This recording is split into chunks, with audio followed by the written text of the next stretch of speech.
நான் ஸ்ரீ சுந்தர Gnanananda Guha YouTube channel வாயிலாக உங்களை சந்திப்பதில் மிக்க மகிழ்ச்சி.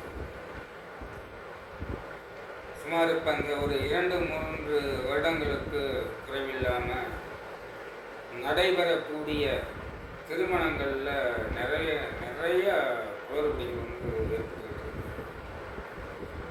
நிறைய பேர் இல்லற வாழ்க்கையில் இணைந்து மனமுத்து வாழ்வதற்கான வாய்ப்பு இல்லாமல் கோர்ட்டு கச்சேரி நேரிட்டு இருக்காங்க. ஒரு சில இடங்களில் தற்கொலைகளாக நடைபெறுது. ஒரு சில இடங்களில் கொலை செய்யப்படுகிறது. திருமணம் என்பது எதற்காக அப்படிங்கிறது இன்னைக்கு மக்களுடைய மனதில் புரியுதா புரியலையா அப்படிங்கிற மாதிரி ஒரு நிலையில் கல்யாணத்தை நடத்திட்டு இருக்காங்க. ஒரு சில மக்களை பொறுத்த வரைக்கும் எடுத்துக்கிட்டிங்கன்னா, பொருளாதாரம் இருந்தால் நம்ம மக போய் அங்கே நல்லபடியாக வாழ்ந்துடும் அப்படின்னு ஒரு சிலருடைய சிந்தனைகள் இருந்துகிட்டு இருக்கு.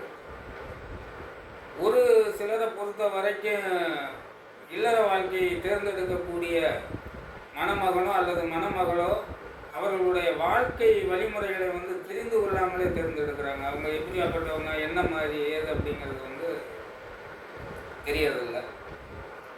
சரி, ஒரு சிலர் கேட்டால் என்ன சொல்கிறாங்க, நாங்கள் ஒரு ஜோதிடருக்கு 4 ஜோதிடருக்கு பார்த்து தான் திருமணத்தவே பண்ணணும், என்னுடைய மக வாழ்க்கை இந்த மாதிரி போயிடுச்சு, அதாவது வாழாமல் போயிடுச்சு, இல்லை என்னுடைய மகன் மனைவியை விட்டு பிரிந்து வாழ்ந்துக்கிட்டு இருக்கான்,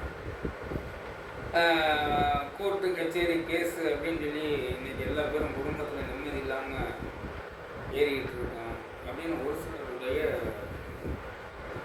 புலம்பல்கள் அல்லது ஒரு சிலருடைய நிலைகள். சரி, ஏன் இந்த மாதிரி பொருத்தம் பார்த்து திருமணங்களில் குளறுபடிகள் ஏற்படுது அப்படிங்கிறத கொஞ்சம் யோசனை பண்ண வேண்டிய ஒரு சூழ்நிலை இருந்துகிட்டு இருக்கு.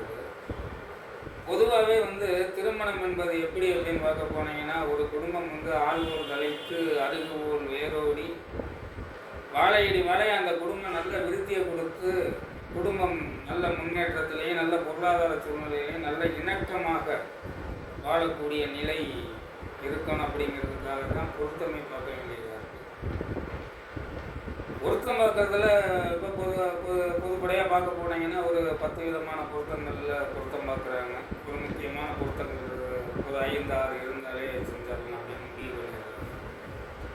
ஒரு சில இடங்களில் இருவருடைய ஜாதகங்களையும் இணைத்து பொருத்தம் பார்க்கப்படுது. 2 பேருடைய ஜாதகங்களையும் இணைக்கிறாங்க, இணைச்சு பொருத்தம் பார்க்குறாங்க. பொருத்தம் பார்க்கும்போது ஒரு நல்ல பொருத்தங்கள் இருக்குது. சரி, இப்போ பொருத்தம் அந்த மாதிரி இருந்தும் ஏன் ஒரு சில கல்யாணங்கள் டைவர்ஸ், அதாவது பிரிவு ஏற்படுது. ஒரு சில குடும்பங்களில் கணவன் மனைவி உறவுகளில் பாதிப்பு ஏற்பட்டு யாரோ ஒருத்தர் இழக்கிறாங்க. இல்லை திருமணமான காலகட்டத்திலே ஏதோ விபத்துகள் மூலியமாக இறப்புகள் ஏற்படுது அப்படின்னு பார்க்க வேண்டியதாக இருக்குது. பொதுவாக எந்த ஒரு ஜாதகத்தை இணைச்சது நல்ல ஜாதகங்களாக இருந்தாலும் அந்த ஜாதகத்தை இணைத்து திருமணம் நடத்தக்கூடிய காலகட்டமும் நல்ல காலகட்டமாக இருக்கணும். அதாவது அந்த 2 பேருக்கும் பொருந்தக்கூடிய நாளாக இருந்தால் அந்த நாளில் திருமணம் வச்சா வாழ்க்கை மிக சிறப்பாக இருக்கும். ஆனால் இன்றைக்கி என்ன அப்படின்னு பார்க்க போனீங்கன்னா, முதல்ல பொண்ணு மாப்பிள்ளையை பார்த்து நிச்சயம் பண்ண உடனேயே போய் எங்கே தேடுறான்னு பார்த்தா மகாலை தேடுறான். மகால்லையும் வசதி வாய்ப்பு இல்லாதவர்களும் 1 லட்சம் ரூபாய்க்கு குறைஞ்சி மகால் பிடிக்கிறது இல்லை. அந்த மகால் இருந்தால் தான் நம்மளுடைய வாழ்க்கை, நம்மளுடைய கௌரவம் முன்னாடி நிற்கும் அப்படின்னு நினச்சி அந்த தேர்ந்தெடுக்கக்கூடிய நாட்களை பெரும்பாலும் விட்டுறாங்க. ஒன்று. 2வது எடுத்துக்கிட்டிங்கன்னா, ஒரு ஜாதகத்தை பொறுத்த வரைக்கும் அந்த ஜாதகத்துக்கு ஒத்து வரக்கூடிய நாட்கள், அதாவது அந்த கணவன் மனைவியாக இணையக்கூடிய மணமக்களுடைய நாட்கள் ஒத்து வரக்கூடிய நாளாக தேர்ந்தெடுக்கிறது கிடையாது. ஞாயிற்றுக்கிழமை என்னைக்கு வருது, விடுமுறை நாட்கள் என்னைக்கு வருதுன்னு பார்த்து திருமணம் பண்ணக்கூடிய நிலை இன்னைக்கு ஏற்பட்டு போச்சு. இன்னைக்கு நிறையா குடும்பங்கள் கல்யாணமாகி பொருளாதார சிக்கல்கள்லையும் உறவுகளில் விரிசல்கள் ஏற்படக்கூடிய நிலை ஏற்படுவதற்கு இது ஒரு காரணம். அந்த காலகட்டத்தை பொறுத்த வரைக்கும் பார்க்க போனீங்கன்னா, எப்பொழுது திருமணம் பண்ணலாம் அப்படின்னு சொல்லி ஒரு கணக்கீடு வச்சுருந்தாங்க. அன்னைக்கெல்லாம் பார்த்தீங்கன்னா கிட்டத்தட்ட ஒரு 50, 60, 70, 80 வருடங்களுக்கு முன்னாடி ஆன திருமணங்களில் பெரும்பாலும் வந்து பிரிவினை என்பதே குடும்பங்களில் இருக்கிறது இல்லை. அது வீட்டில் பார்த்து பொருத்தம் பார்த்து நிச்சயிக்கப்பட்ட திருமணமாக இருந்தாலும் சரி, இல்லது காதல் திருமணமாக இருந்து நிச்சயிக்கப்பட்டு இணைக்கப்பட்ட திருமணங்களாக இருந்தாலும் சரி. ஆனால் இன்னைக்கு வந்து எந்த நாளும் எந்த நட்சத்திரமும் எதையும் யாரும் பெருசாகவே எடுத்துக்கிறது இல்லை. பொதுவாக வந்து பார்க்க போனீங்கன்னா பெரும்பாலும் சுக்கிலபட்சம் கிருஷ்ணபட்சம் சொல்லக்கூடிய வளர்பறை தேய்வரை காலகட்டங்களுடைய முடிவு காலகட்டங்களில் வந்து பெரும்பாலும் திருமணம் வைக்கக்கூடாதுன்னு சொல்கிறேன். அதாவது சதுர்த்த தசி வரக்கூடிய நாட்களிலே வந்து திருமணம் பண்ணுவது அவ்வளவு சிறப்பாக இருப்பது. என்ன காரணம் அப்படின்னு கேட்டிங்கன்னா, பொதுவாக சதுர்த்த தசி திதி வந்து காலையில் திருமணத்தை வச்சு அமாவாசையோ அல்லது பௌர்ணமியிலேயோ வந்து சாந்தி முகூர்த்தத்தை வைக்கும்போது அந்த குடும்பம் வந்து இணைந்து வாழக்கூடிய காலகட்டத்தில் பிறக்கக்கூடிய குழந்தைகளோ பொருளாதாரமோ எதுவுமே வந்து நிலையாக வந்து நிற்கிறது. அதே மாதிரி பார்க்க போனீங்கன்னா உத்தராயண காலகட்டம், தட்சிணாயன காலகட்டம் முடியக்கூடிய காலகட்டம், அதாவது வந்து ஆனி மாத கடைசியிலையோ அல்லது மார்கழி கடைசியிலையோ. பெரும்பாலும் இப்போ யாரும் மார்கழியில் திருமணம் பண்ணுறது இல்லையான்னு பார்த்தா இப்போ நிறையா பேர் வந்து மார்கழியில் கூட வந்து முகூர்த்தம் இருந்தால் முடிச்சுக்கலாங்கிற ஒரு மனநிலைக்கு வந்துடுறாங்க. இந்த காலகட்டங்கள்லையும் பண்ணக்கூடாதுன்னு சொல்கிறாங்க. அதே மாதிரி சீனச்சந்திரன், அதாவது சந்திரன் பலவீனமாக இருக்கக்கூடிய ராசி, அதாவது விருச்சக ராசியில் பார்த்தீங்கன்னா சந்திரன் வந்து நீசம் அடையும்.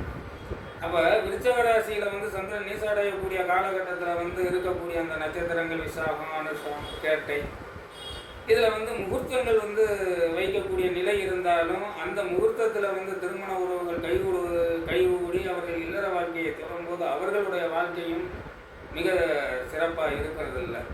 அதே மாதிரி பார்க்க போனீங்கன்னா இந்த வசந்த ருது, கிரீஷ்ம ருதுன்னு ஒரு 2 ருது, அதாவது சித்திர வைகாசி, ஆணி, ஆடி.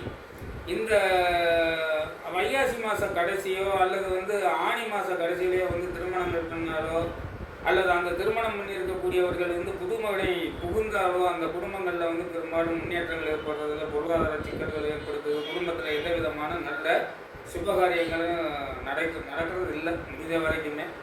அதே மாதிரி எடுத்துக்கிட்டிங்கன்னா பெரும்பாலும் இந்த லக்னமாக தேர்ந்தெடுக்கிற பாருங்க, தாலி கட்டக்கூடிய முகூர்த்த லக்னமாக வர்றது கிறிஸ்தோதய ராசின்னு சொல்லக்கூடிய மிருக ராசிகள், அதாவது மேச ராசி, ரிஷப ராசி, கடக ராசி, தனுசு ராசி, மகர ராசி.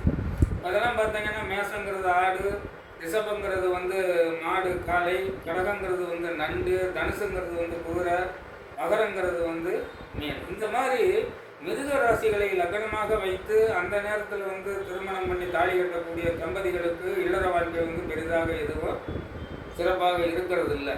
அதே மாதிரி எடுத்துக்கிட்டிங்கன்னா பெரும்பாலும் அவர்களுடைய ஜென்ம நட்சத்திரம் சொல்லக்கூடிய, அதாவது அந்த ஆணுடைய ஜென்ம நட்சத்திரமோ பெண்ணுடைய ஜென்ம நட்சத்திரத்திலேயோ அல்லது 10வது நட்சத்திரத்திலேயோ அல்ல 3வது நட்சத்திரத்திலேயோ 7வது நட்சத்திரத்திலேயோ 5வது நட்சத்திரத்திலேயோ 12வது நட்சத்திரத்திலேயோ 14லேயோ 16லேயோ 28லேயோ இந்த மாதிரி வரக்கூடிய நட்சத்திரங்களை வந்து நாம் கவனிக்காமல் திருமணம் பண்ணோம்னாலும் அவர்களுடைய வாழ்க்கையும் சிறப்பாக இருக்கிறது இல்லை. பெரும்பாலும் வந்து நல்லோர் செய்யாததை நாள் செய்யும் சொல்லி ஒரு பழமொழியே இருக்குது ஆரம்பத்துலேருந்து பார்த்தீங்கன்னா. ஆனால் இன்னைக்கு பொருளாதாரத்தை பேஸ் பண்ணி திருமண மகள்களை வந்து தேர்ந்தெடுத்து அதில் வந்து முகூர்த்தம் வச்சு திருமணம் பண்ணக்கூடிய நிலை இருக்கிறதுனால இன்னைக்கு இயல்பாக பார்க்க போனீங்கன்னா குடும்ப வாழ்க்கை என்பது கிட்டத்தட்ட 140%, அதாவது 100 பேர் கல்யாணம் பண்ணால் 40 பேருடைய வாழ்க்கை என்பது சிறப்பாக இருக்கிறது இல்லை. உறவுகள் சரியில்லை, இல்லை புத்திர தோஷங்களை ஏற்படுத்தி கொடுக்குது, கணவன் மனைவி உறவு அல்லது மாமனார் மாமியார் உறவு எல்லா விதத்திலையுமே பாதிப்புகளை கொடுக்கக்கூடிய நிலைகள் வந்து இருந்துகிட்டு. இப்போ சமீபத்தில் பார்த்தீங்கன்னா சரி, திருப்பூர் மாவட்டத்தில் கூட கிட்டத்தட்ட ஒரு 300 பவுனும் 1000 பவுனும் 500 பவுனும் போட்டு பொண்ணை கொடுத்து அந்த பொண்ணை ஒரு 3 மாத காலகட்டத்துக்குள்ளே தற்கொலை பண்ணக்கூடிய நிலை வந்து ஏற்படுது. ஏன்னா பொருளாதாரம் மட்டுமே மனிதர்களுடைய வாழ்க்கையை மிக சிறப்பாக கொண்டு போயிடும் அப்படின்னு இன்னைக்கு நினைக்கக்கூடிய மனநிலை மக்களுக்கு இருக்கிற வரைக்கும் இந்த சூழ்நிலையில் உருவாகத்தான் செய்யும். பணம் இருந்துச்சுன்னா நாளும் கிடையாது, நட்சத்திரமும் கிடையாது அப்படிங்கிற மனநிலை வந்து எல்லா பேத்துக்கிட்டையுமே வந்துடுது.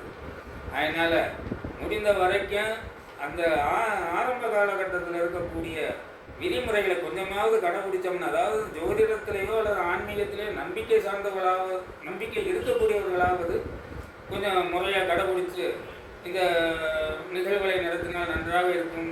நன்றி, வணக்கம்.